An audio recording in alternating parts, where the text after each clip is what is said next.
من هو عبد الساقط شقارة؟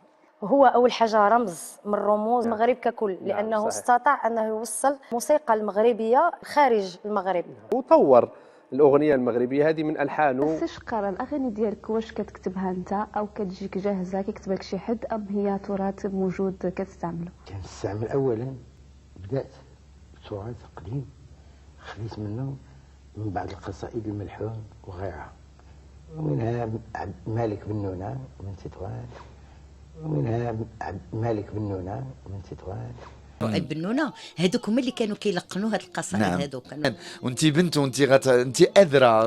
تنظن بانه اللي ميز سي عبد الصادق شقارة هو تطوير الاغاني اللي استمدها من القصائد الجزائريه. نعم. من الاسر الجزائريه اللي كانت هاجرت جابوا قصائد كلاسيكيه. نعم. في هذا الدور نعم. ديال الفن اللي قلت لك انا الصفار رؤيت بنونه، هذوك هما اللي كانوا كيلقنوا هاد القصائد. نعم. هذوك يعني وما هي المدارس اللي تاثر بها بزاف؟ الجزائر الجاره ديالنا مثلا كان مولوع عبد الرحمن الحراش والعلقه. نعم. بالقصائد ديالهم. نعم. كان كيمشي بزاف في الجزائر تعرف عبد الصادق شقارة بعشقه للقصائد الجزائرية.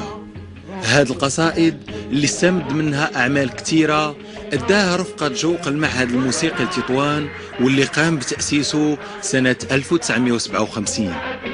من بين الأعمال اللي كانت متميزة للفنان عبد الصادق شقارة هي قصائد الزنداني. هذه القصائد اللي جات مع الأسر الجزائرية اللي هاجرت جراء الاحتلال الفرنسي في القرن التاسع عشر، واستوطنت معظمها استوطن مدينة تطوان، وجابت معها يعني بالإضافة إلى بعض مظاهر الحياة اليومية جابت معها هذه القصائد هذه. كان مولع بالاغاني والقصائد الكلاسيكيه الجزائريه. كان دائما كيعجبو الدحمه الحراش، القصيد ديالو دائما معاه، ود العلقه. هادو جوج الناس كان كيحبهم بزاف، وكان كيتمتع بديك الاغاني ديالو بالموسيقى ديك الجمل الموسيقيه الحلوه ديالهم. فمن ثم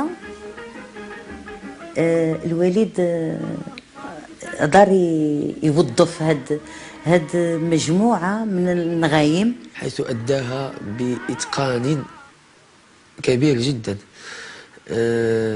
وتأثر بها سواء في الأداء، وكذلك هاد الخصوصيات اللي كيتميز بها الطابع الجزائري ظهرت من خلال الأداء ديال الأستاذ عبد الصادق شقارة في الآلة الأندلسية.